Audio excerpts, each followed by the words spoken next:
Duel oknum polisi versus Satpam di Lombok Tengah, tuduhan menggoda istri orang berakhir dengan cacat. Seorang Satpam asal Kabupaten Lombok Tengah, Nusa Tenggara Barat, NTB, berinisial LAD, 30 tahun, mengalami cacat permanen setelah terlibat perkelahian dengan Aibda LS, seorang anggota polisi dari Polsek Praia Barat. Insiden ini terjadi di depan Puskesmas Sengkol, Kecamatan Pujut, Lombok Tengah, pada Sabtu, 8 Februari 2025.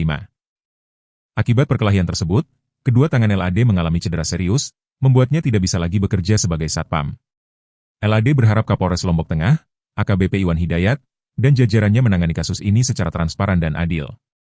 Ia juga menegaskan kesiapannya memberikan keterangan sebenar-benarnya terkait insiden yang berdampak besar pada kehidupannya tersebut.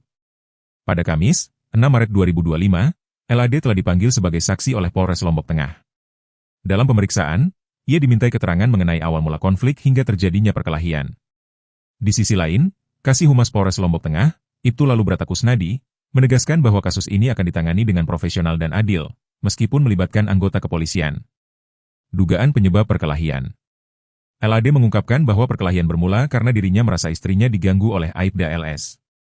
Ia mendatangi Aibda LS untuk meminta penjelasan terkait dugaan pelecehan terhadap istrinya. Dia sering menghubungi istri saya dan bahkan pernah menarik bajunya saat transaksi utang piutang, ujar LAD pada Sabtu, 8 Maret 2025, dikutip dari tribunlombok.com. Malam sebelum insiden, Aibda LS diduga menghubungi istri LAD dengan asumsi bahwa suaminya sedang bertugas. Namun, LAD yang masih berada di rumah mengetahui hal tersebut dan memutuskan untuk mengklarifikasi langsung kepada istrinya. Setelah mendapat kepastian bahwa tidak ada hubungan asmara antara istrinya dengan Aibda LS, LAD pun mencari Aibda LS untuk menyelesaikan masalah tersebut secara langsung. Perkelahian pun tak terhindarkan. LAD mengaku dirinya bukan tandingan Aibda LS karena perbedaan postur tubuh yang signifikan, tetapi ia hanya ingin mempertahankan harga dirinya dan keluarganya. Dalam peristiwa tersebut, LAD mengalami luka parah di kepala dan tangan, sementara Aibda LS mengalami luka di kepala, pundak, dan tangan kanan. Kedua pria yang tinggal di Desa Ketar ini akhirnya harus menjalani perawatan medis akibat luka-luka yang mereka derita. Versi Aibda LS, bantah semua tuduhan. Sementara itu, Aibda LS membantah semua tuduhan yang disampaikan oleh LAD. Menurutnya, tuduhan tersebut tidak benar dan hanya fitnah belaka.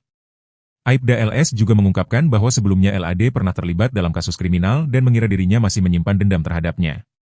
Ia menegaskan bahwa dirinya tidak pernah menggoda ataupun melecehkan istri LAD.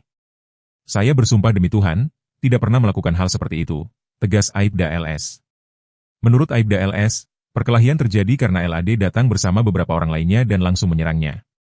Ia mengklaim bahwa pertemuan di depan Puskesmas Sengkol seharusnya berkaitan dengan operasi penangkapan bandar narkoba, di mana LAD berperan sebagai informan. Hingga kini, baik LAD maupun Aibda LS telah melaporkan insiden tersebut kepada pihak kepolisian. Kasus ini masih dalam penyelidikan lebih lanjut untuk mengungkap kebenaran dari kedua belah pihak.